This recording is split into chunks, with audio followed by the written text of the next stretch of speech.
and life sentences for young offenders. Hey, Drew. Hey, Bob, the two sides speaking very passionately about this today. One side saying it's about giving kids a second chance.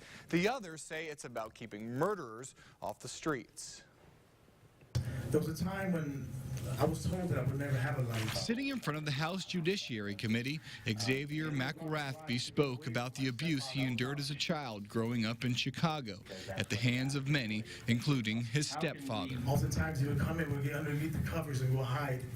But he would punch through the covers. He was there Tuesday supporting a bill to end sentences of life without parole for minors. The bill's sponsor points out that while Arkansas ranks 32nd among the states in population, only 5 have more juveniles in prison serving life sentences. I don't feel that a 14, 15-year-old should necessarily be sentenced to the rest of their life. All 28 elected prosecutors have registered opposition to this bill. But prosecutors spoke passionately against changing the law. Somebody said earlier, we're talking about releasing murderers back into the community. That's exactly what we're doing. They argued that voters elect them to use discretion about how to prosecute the toughest cases. Focus, they say, should be on victims. You deserve the time that you get from the justice system. The humanity in these things. Because of his childhood, McElrath-Bey says he turned to a life of gangs and crime.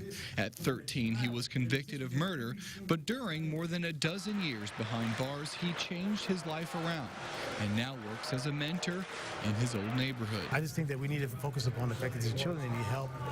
They don't need to be thrown away forever. Now, under the bill, people convicted of murder as a minor would be eligible for parole after 28 years. Those convicted of murder who didn't physically kill anyone would be eligible after 20 years. That applies retroactively to people currently behind bars. After debate today, the issue was tabled so that lawmakers could have more time to study consequences and offer amendments. But it is sure to come up again, and we'll keep following it. Back to you. Drew, thank you.